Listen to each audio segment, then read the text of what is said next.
two icons, two eras, one legacy. When Virgil Abloh was named artistic director of Louis Vuitton Menswear in 2018, it sent shockwaves through the fashion industry. When Pharrell Williams took that same role in 2023, it sparked controversy, curiosity, and anticipation. But how did their Louis Vuitton tenures actually compare? Whose vision resonated more with critics, with customers, and with culture? Let's break down Virgil Abloh versus Pharrell Williams at Louis Vuitton, from their debut collections to the numbers that matter. Where Pharrell was instinctive, Virgil was analytical. He approached fashion with the mind of a systems engineer. When Virgil arrived at Louis Vuitton, his appointment felt historic. He wasn't just designing clothes, he was redefining who luxury was for. His presence at the top of the world's biggest luxury house was a breakthrough for Black creatives, for outsiders, and for anyone who grew up feeling like fashion didn't reflect them. Pharrell is the amplifier, global icon, commercial magnet, and cultural connector. Two different leaders, two different legacies, but both arrived at the same house, Louis Vuitton, with the same challenge: make history and make it sell. Virgil's first collection for spring-summer 2019 was presented at Paris Fashion Week in June 2018. It was a landmark moment. Models walked a gradient color runway in crisp tailoring, holographic bags, and rainbow palettes.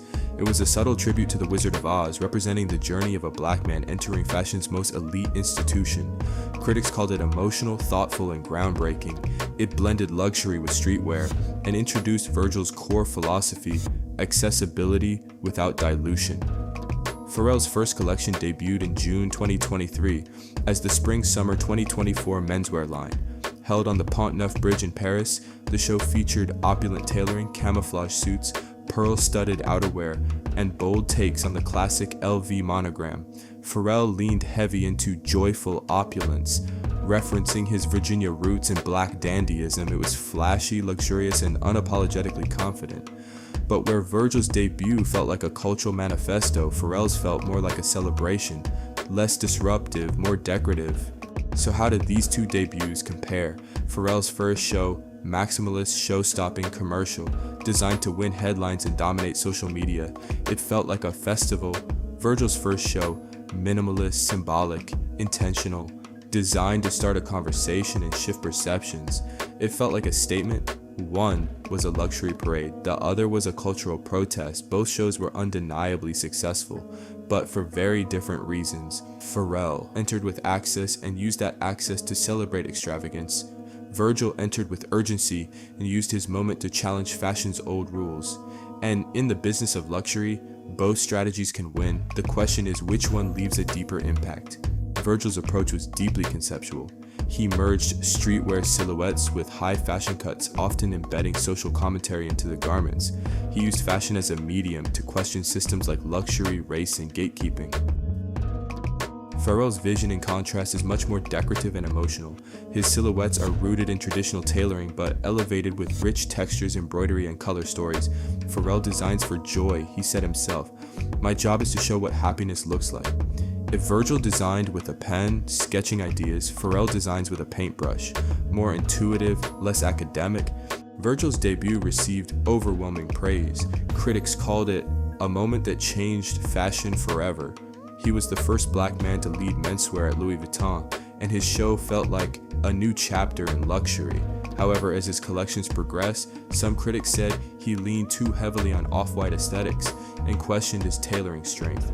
Pharrell's debut was more polarizing. Some praised the craftsmanship and celebrity appeal, while others felt the collection lacked depth. High Snobiety described it as fun but safe. Vogue called it a flex, an unapologetic return to maximalist luxury. The cultural conversation around Pharrell was also more skeptical. Was this a marketing move? Did he have the design chops? But Pharrell's celebrity power brought eyeballs and sales. Fashion isn't just about taste, it's about traffic, sales, market share, brand equity. So let's talk numbers, because at Louis Vuitton, art and commerce are always on the same runway. Under Virgil Abloh Louis Vuitton Men's revenue reached historic highs. According to LVMH's 2019 earnings report, his first full fiscal year, the menswear division grew at double-digit rates, far outperforming projections. And this wasn't just about runway shows. Virgil understood product as storytelling. His 55 trainer sneakers, inspired by vintage basketball silhouettes, became an instant classic. Priced around $1,200 and reselling for up to double on the secondary market, his reimagined soft trunk bags with chunky chains and translucent PVC finishes flew off shelves. The millionaire sunglasses, originally co-designed with Kanye years before, made a triumphant return and became one of LV's best-selling accessories. Virgil created drop culture inside a luxury house. He brought the supreme playbook into Louis Vuitton, leveraging scarcity, cultural collaborations, and influencer seeding to drive demand. For the first time, Louis Vuitton menswear became hype-worthy. Young customers weren't just watching, they were buying. He also expanded LV's appeal globally, especially in markets like South Korea, China, and the US, where Off-White already had traction. In effect, Virgil turned the Louis Vuitton menswear customer from a 45-year-old businessman into a 22-year-old hype beast and a collector. In short, he future-proofed the brand. Now let's look at Pharrell Williams. He debuted his SS 2024 collection in June 2023, and by Q4 of that year, Louis Vuitton's revenue growth was once again front page news. The hero product? The Speedy Pollen Bag, a luxurious reinterpretation of the classic Louis Vuitton Speedy, in soft-grained leather, vibrant yellow, and exaggerated proportions. Retailing at over $2,700, the bag sold out immediately.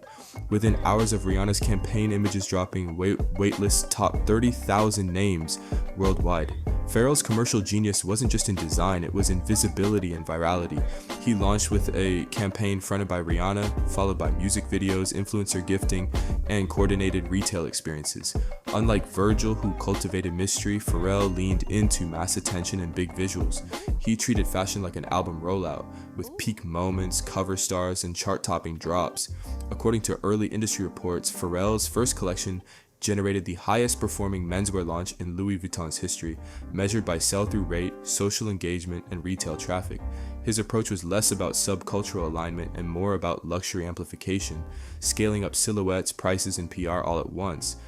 Virgil played the long route, building a design language and reshaping LV's identity over 4 years. Pharrell so far has played the loud route, dominating attention, headlines, and shelves with a single season. Both moved the needle, but they moved it in different directions.